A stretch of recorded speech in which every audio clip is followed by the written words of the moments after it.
चित्त पर श्रद्धा सुमन अर्पित करते हुए संविधान निर्माता बोधिसत्व बाबा साहब डॉक्टर बी.आर. अम्बेडकर को श्रद्धा सुमन अर्पित करते हुए आज 133वीं जयंती के अवसर पर आप सभी लोगों ने जो अपना बहुमूल्य समय निकाल करके दिया है, सर्वप्रथम मैं इस कार्यक्रम के आयोजक आदरणीय मनोज कुमार भारती साहब को आभार व्यक्त करता हूं। साथ ही साथ हमारे मंच पर विशिष्ट अतिथि के रूप में उपस्थित परम आदरणीय श्रद्धेय जालिम प्रसाद साहब, कवि एवं साहित्यकार, राष्ट्रीय संरक्षक राष्ट्रीय अम्बेडकर महासभा और राष्ट्रीय अम्बेडकर महासभा के महासचिव परम आदरणीय डॉक्टर बुद्धिसागर गौतम साहब, राष्ट्रीय महासचिव,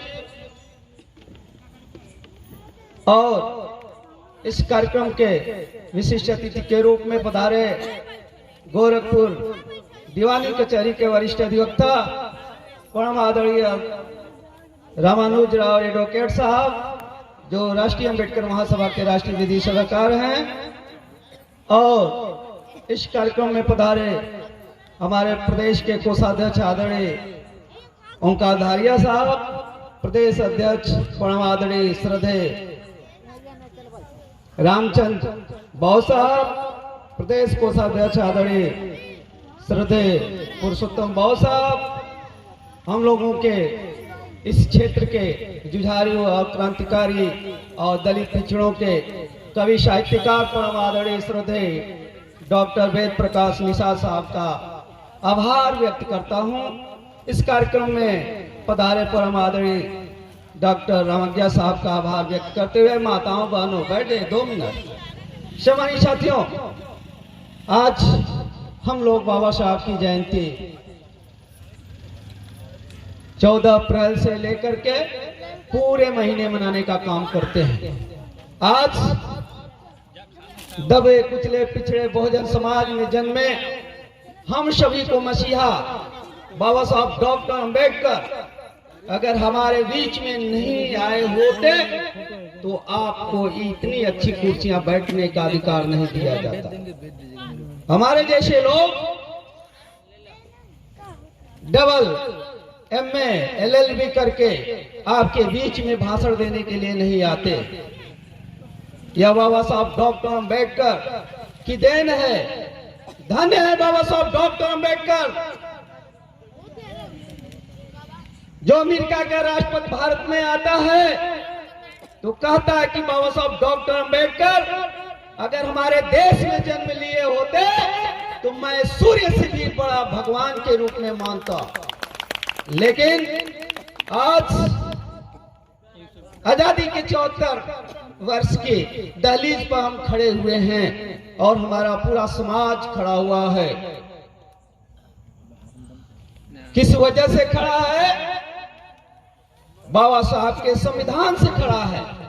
जो कुछ मुझे बोलने की आजादी मिली है, लिखने पढ़ने की आजादी मिली है, नौकरी पाने की आजादी मिली है, प्रमोशन में आरक्षण मिला है, राजनीति में हमको जो नेता बनने का आजादी मिला है तो वह बाबा साहब के संविधान से मिला है।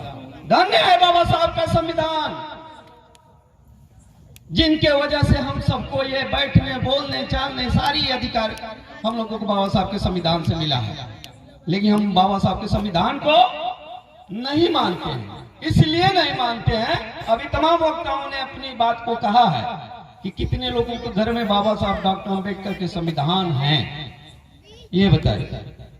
हम लोग रामायण गीता महाभारत पढ़ करके पढ़ा करके उसी मनुवादी उसी मनुस्मृति के लोग हमको संविधान पढ़ने नहीं देते हैं। इसलिए कि आप 365 दिन में अपने हर घरों में हर दिन एक न एक माई, एक न एक बाबा, एक न एक भगवान की पूजा आप रातों दिन करती रहती है।